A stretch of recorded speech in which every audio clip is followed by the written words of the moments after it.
Hello and welcome. Oh, really washed out. Got to adjust the lighting in here. Hello and welcome to something I call Fedora Fridays. And I'm Frank Lavinia. I am a proud Red Hatter. And you can catch me at the following URLs: franksworld.com, impactquantum.com, and datadriven.tv. And today is a Fedora Friday where I put on the fedora and tell you a few cool things about what we're doing at Red Hat. First off, I want to show you, let's see if it'll let me show you this. If you go to this link here, and you can download a white paper that talks about 5 ways Red Hat's product solutions and open ecosystem can help accelerate your innovation in the 5G and edge computing market. And while I get this going, let me tip the hat to folks that are watching live. Let me know if you're watching live. Do a hashtag live. And if you're catching this on the replay, do this on the replay. So a couple of things. Let's see if I can share my screen. Will it work? Will it work? Will it work? So screen 1. All right. There we go. All right. So first off, I want to talk to you about this one product we got. It's called Roads. Whoops. What is going on? There we go. Roads. Where we're going, we do need roads. All right, so Roads stands for Red Hat OpenShift Data Science. And you may not be familiar with, let me get rid of the thing here. You may not be familiar too much with, come on. There we go. We go. Yeah, the last time I did this, the computer blue screened. The Windows computer blue screened. All right, so what this is that this is the supported version of Open Data Hub. Open Data Hub being the open source implementation. And what you get with Roads is you get a fully supported version of Open Data Hub that is essentially an OpenShift containerized managed platform. Say that 10 times fast. That helps you do data science projects. And it's basically a lot of these data science tools are all open source anyway. So let me turn this off and make sure. Oops. Let's see. Hopefully, server, restart that server. And now you're taking a look at this. So what you're seeing here is one of the options that you get here with the Roads. Let me zoom in, make the screen a little bigger. And this lets you start a notebook server. And you can pick, let me pull the microphone a little closer to me, and you can pick what options you want previously installed. So in other words, if you just to do first day after your mouth, the advantage of this setup here is that you can, am I pointing in the right direction? No, I'm pointing in the wrong direction. You can predefine kind of these images you want to work with. So what this allows you to do is you can start off with these drivers. CUDA drivers are already installed. All these things that are here. You can also set up, if you're admin rights. I don't think I have admin rights on this particular box. You can set up your own custom images. So what that means is that all your data scientists all kind of work from the same image. And that way you don't have, Jane going off and installing stuff and then not telling anyone. And then when Jane leaves for another job, we don't know what Jane did. And Johnny comes in, he's like, I don't know what's going on. Right. So you have all of these libraries here. So let me pick standard data science and pick my container size, right? So I have GPUs. Oh, not yet, but soon we'll have GPUs. So I'll just pick default and it's going to start the service.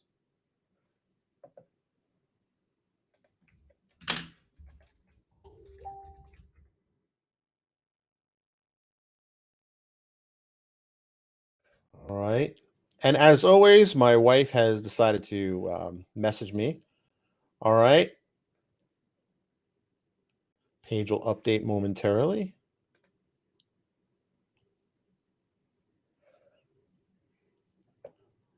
So here we go. This is Jupiter Lab. And you may be thinking, Frank, what's this? This is Jupiter Lab. Because that's exactly what this is. All these technology, all this stuff is open source anyway. So we now have the ability to fire up a notebook. Let's see. Do I have? Oh, this is a different environment than I had before. So this here is MNIST.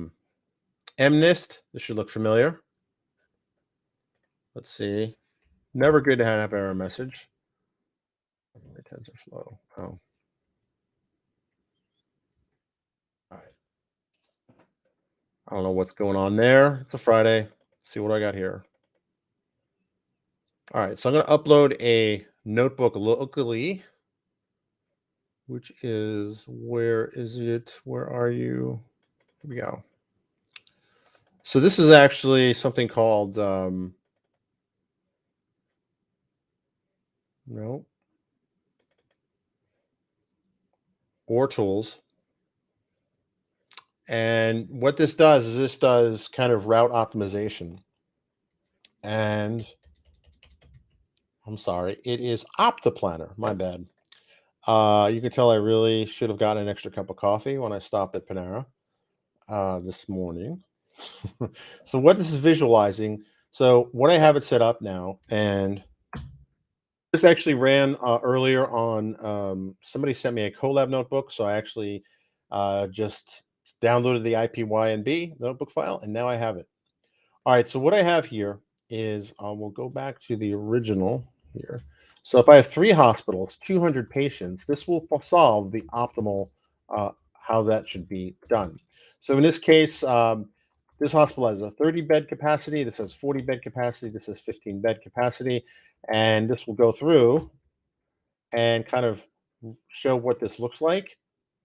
And let me run these all, run all cells. And what this is going to do is we'll go and compute. It'll solve for optimal. Ooh, there's a typo there.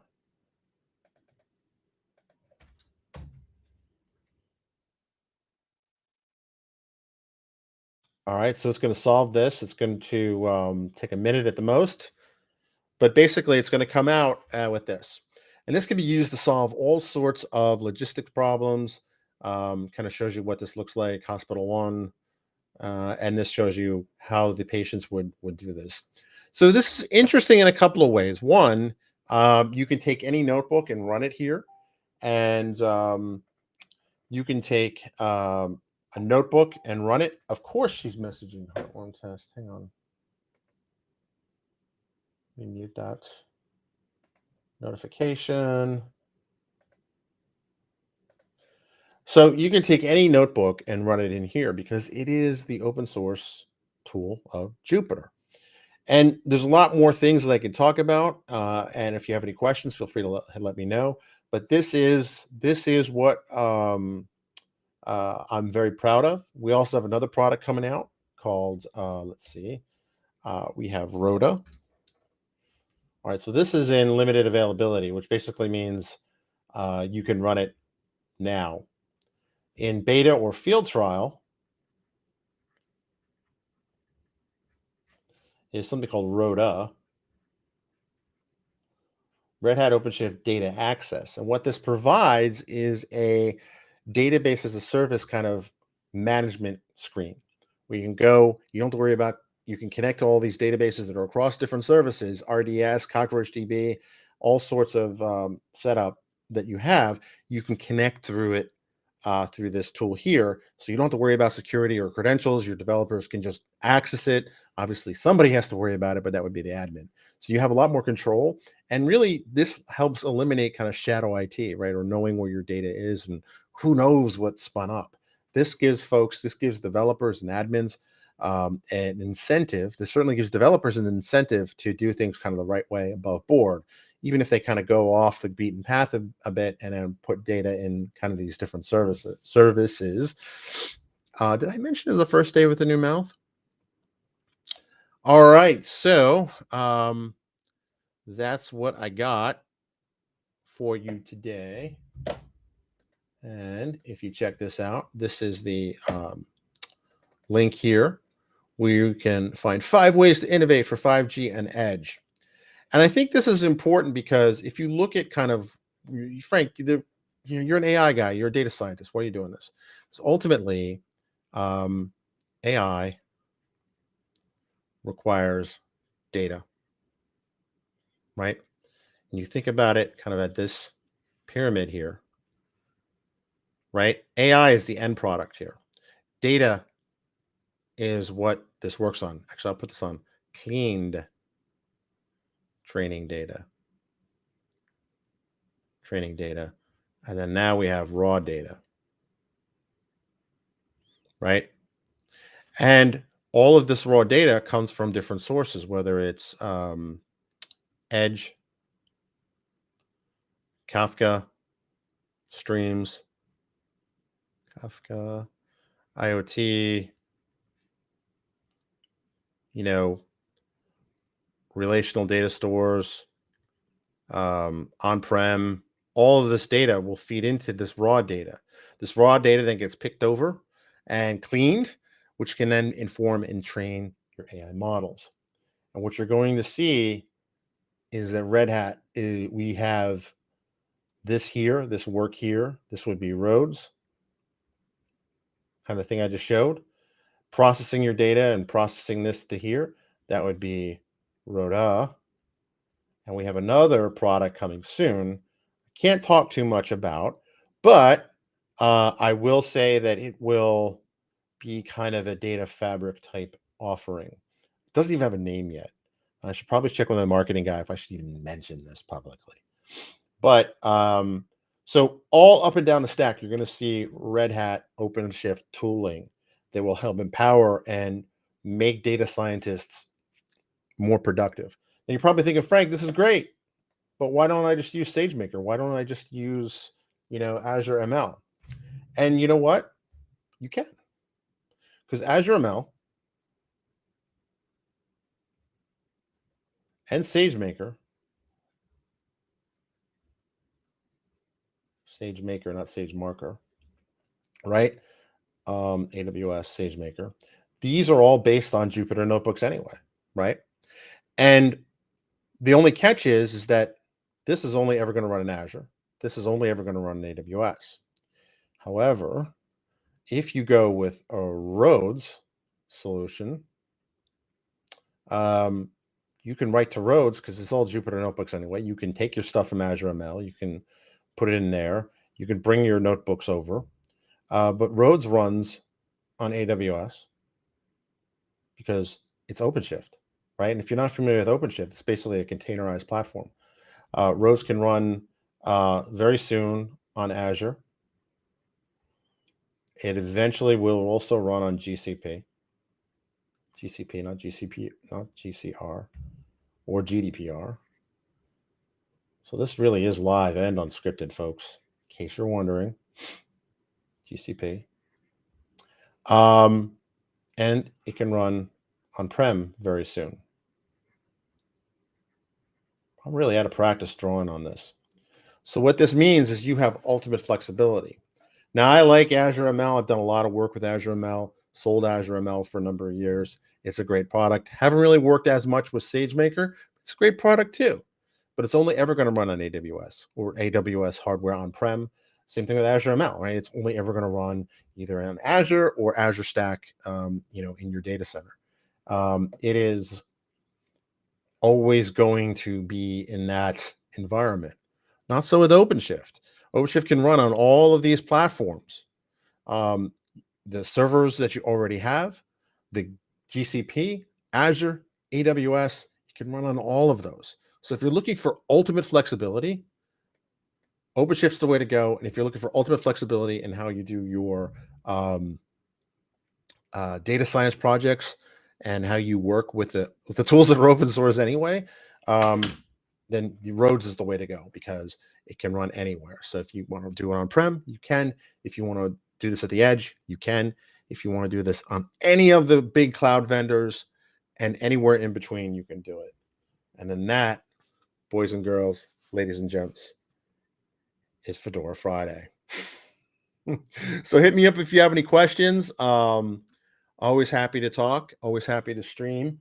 And yeah, I'm excited about this project. I'm super excited. And Microsoft folks know exactly what super excited means. So with that, I will wish you all a happy weekend. Maybe I'll do another live stream over the weekend. Who knows? But for now, this is Frank Lavinia, and I'm signing off from franksworld.tv.